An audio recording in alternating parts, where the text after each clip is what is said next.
사도 신경으로 신앙 고백 드림으로 새벽 예배 시작합니다. 전능하사 천지를 만드신 하나님 아버지를 내가 믿사오며 그 외아들 우리 주 예수 그리스도를 믿사오니 이는 성령으로 잉태하사 동정녀 마리아에게 나시고 본디오 빌라도에게 고난을 받으사 십자가에 못 박혀 죽으시고 장사한 지 사흘 만에 죽은 자 가운데서 다시 살아나시며 하늘에 오르사 전능하신 하나님 우편에 앉아 계시다가 저리로서 산자와 죽은 자를 심판하러 오시리라. 성령을 믿사오며 거룩한 공회와 성도가 서로 교통하는 것과 죄를 사하여 주시는 것과 몸이 다시 사는 것과 영원히 사는 것을 믿사옵나이다. 아멘.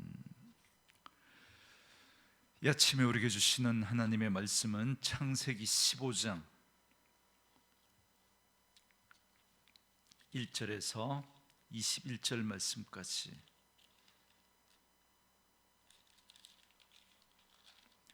창세기 15장 1절로 마지막 21절 말씀까지 우리 말씀 찾으셨으면 한 목소리로 같이 읽습니다.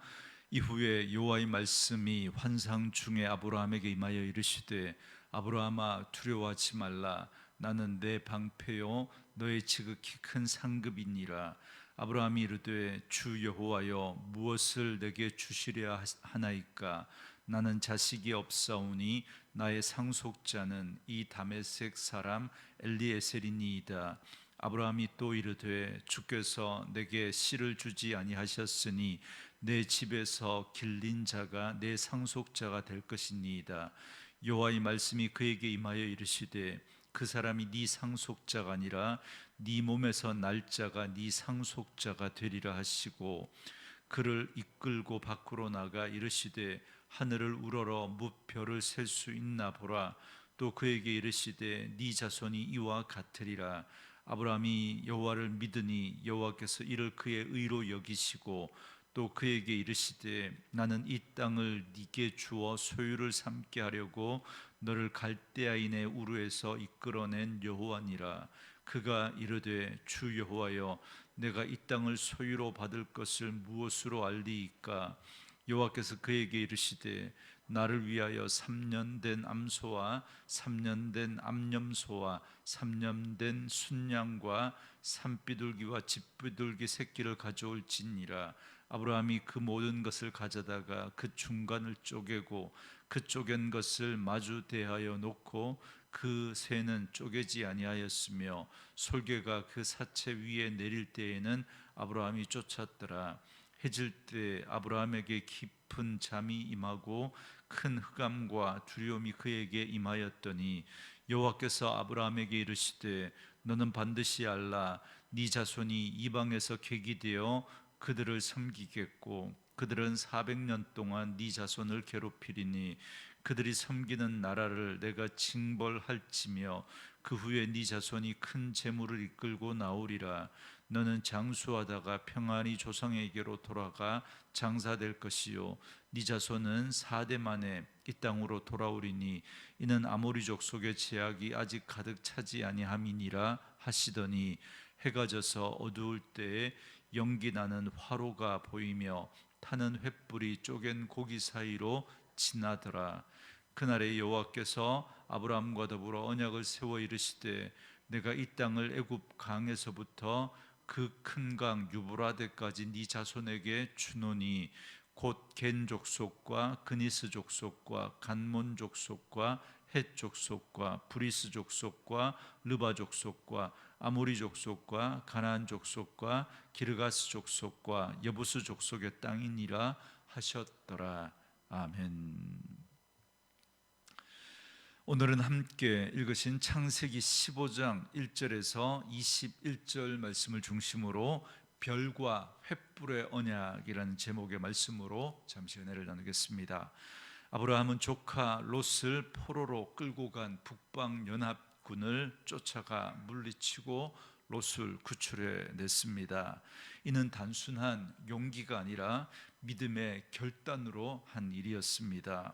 그런데 이와 같은 큰 믿음의 사건이 있은 후에 아브라함에게 갑자기 두려운 마음이 찾아왔던 것 같습니다. 그래서 하나님이 아브라함을 찾아오십니다. 1절에 보시면 이후에 여호와의 말씀이 환상 중에 아브라함에게 임하여 이르시되 아브라함아 두려워하지 말라 나는 네 방패요 너의 지극히 큰 상급이니라 이렇게 말씀하십니다. 하나님은 지금 두려워하고 있는 아브라함에게 두려워하지 말라라고 말씀하십니다. 그리고 나는 네 방패요 너의 지극히 큰 상급이니라 이렇게 말씀합니다. 나는 방패다라고 하는 이 말씀은 지금 두려움 가운데 있는 아브라함에게 참으로 적절한 말씀이 아닐 수 없습니다. 왜냐하면 지금 북방 연합군이 전열을 정비하고 복수하고자 언제 다시 쳐들어올지 모르는 그런 상황입니다. 그런 상황에서 나는 너의 방패다라고 하는 이 하나님의 말씀이 아브라함에게 큰 위로가 되었을 겁니다. 그리고 또 말씀하시기를 나는 네 상급이다라고 말씀하셨습니다. 네 방패다라고 하신 말씀은 이해가 되는데 그런데 왜 나는 네 상급이다라고 말씀하셨을까라고 하는 의문이 듭니다. 여러분 이건 아브라함이 가진 좀 더 근원적인 두려움에 대한 하나님의 말씀입니다. 아브라함은 지금 하나님의 약속의 말씀을 믿고 가나안 땅까지 왔습니다. 그렇지만 너로 큰 민족을 이루겠다라고 하신 하나님의 약속이 이루어질 기미가 보이지 않습니다. 그래서 아브라함은 두려워했던 겁니다. 한 해 한 해 나이는 들어가고 나이가 들면 들어갈수록 점점 더 아브라함의 이 불안한 마음과 초조한 마음은 더해만 갔던 겁니다. 그런 아브라함에게 하나님은 나는 너에게 지극히 큰 상급이다라고 말씀하신 겁니다. 이는 오직 하나님에게만 소망을 두고 전적으로 하나님을 의지하라라는 말씀입니다. 하나님을 온전히 신뢰하고 그 하나님을 바라보라라고 하는 말씀인 거죠. 그런데 아브라함은 어떻게 반응합니까? 2절과 3절에 보면 아브라함은 여전히 아들 문제에만 관심이 있습니다. 하나님 자신이 아브라함의 상급이다. 하나님이 자신을 주셨다라고 말씀하시지만 그러나 아브라함은 뭐라고 말합니까? 2절에 보면 하나님 나한테 뭘 주실 겁니까? 라고 질문합니다. 아브라함은 지금 하나님의 말씀을 전혀 이해하지 못하고 있습니다. 하나님이 아들을 주시지 않는 데 대한 볼멘 소리만 지금 하고 있는 겁니다. 그리고 엉뚱하게 우리 집 하인으로 자란 엘리에셀이나 내 상속자가 될 겁니다. 엘리에셀이나 상속자로 세우렵니다. 이렇게 믿음 없는 소리를 하고 있습니다. 이렇게 아브라함은 자기 스스로 대책을 세웁니다. 하나님을 믿는다고 하면서도 인간적인 방편을 생각하고 있는 것이죠. 이런 아브라함에게 하나님은 어떻게 말씀하십니까? 4절과 5절에 여호와의 말씀이 그에게 임하여 이르시되 그 사람이 네 상속자가 아니라 네 몸에서 날짜가 네 상속자가 되리라 하시고 그를 이끌고 밖으로 나가 이르시되 하늘을 우러러 무뼈를 셀 수 있나 보라. 또 그에게 이르시되 네 자손이 이와 같으리라. 이렇게 말씀합니다. 네 상속자는 엘리에셀이 아니다. 네 몸에서 태어날 자 그가 네 상속자다라고 하나님은 이렇게 확실하게 약속을 주십니다. 그런데 여기 이 말씀에서 우리가 좀 중요하게 눈여겨볼 단어가 있는데요. 네 자손이라고 할 때 이 자손이라는 단어가 복수가 아닌 단수로 쓰였다라는 겁니다. 그러니까 한 사람을 지칭하는 거죠.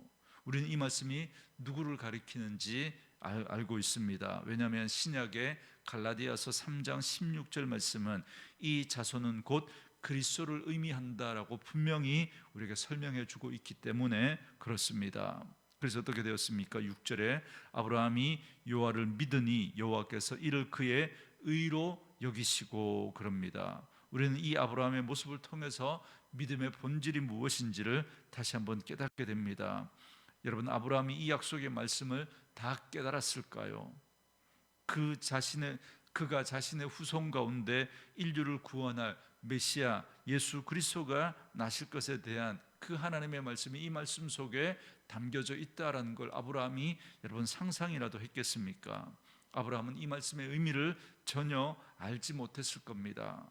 그러나 그는 하나님의 말씀을 믿기로 결정을 한 겁니다. 여러분, 믿음이란 무엇입니까? 아브라함처럼 갈 바를 알지 못하고 가는 것이 믿음입니다. 다 알고 다 보고 가는 것이라면 여러분 누가 가지 못하겠습니까? 예수님은 보고 믿는 사람보다 보지 않고 믿는 자가 더 복되다라고 말씀해 주셨습니다. 보이지 않지만 믿는 것이 믿음입니다. 하나님은 바로 이런 아브라함의 믿음을 보시고 아브라함을 의롭다 인정해 주신 겁니다. 얼마나 하나님을 의지하는가, 얼마나 하나님의 사랑과 하나님의 성품과 하나님의 말씀을 신뢰하는가를 보시고 우리를 의롭다 인정하시는 겁니다. 오늘 아브라함은 하나님을 믿었습니다. 도저히 약속이 이루어질 것 같지 않은 그 상황이고 또 도무지 그 약속의 말씀의 그 참된 의미도 다 이해하지는 못했지만 그러나 무조건 하나님만 믿고 의지하기로 결단한 겁니다. 말씀으로 이 하루를 시작하는 저와 여러분에게 이 믿음이 있기를 원합니다. 다 보이지 않지만 그러나 그 하나님을 믿는 것입니다. 그 하나님이 내 삶을 가장 복되게 인도하실 거라고 말씀하셨으니까 그 하나님의 말씀을 믿고 순종하며 한 걸음 한 걸음 나아가는 그런 저와 여러분 되어줄 수 있기를 주의 이름으로 축원합니다. 그리고 7절에서 하나님은 또 한 가지를 언약해 주시는데 바로 이 땅을 네게 주리라 라고 아브라함에게 언약하십니다. 이때 아브라함의 모습은 어떻습니까? 하나님을 믿는다고 하면서도 증거를 보여달라고 요구합니다. 아브라함의 믿음이 아직 이것밖에 안 됩니다. 그런데도 하나님은 그를 나무라지 않습니다. 오히려 아브라함과 맹세로 계약을 맺으십니다. 이 맹세의 계약은 고대 중근동 지방에서 흔히 하는 그런 관례에 따라 하나님께서 아브라함과 맹세를 맺으시는데요, 동물을 반으로 쪼개놓고 그 사이를 계약하는 당사자가 이렇게 같이 지나갑니다.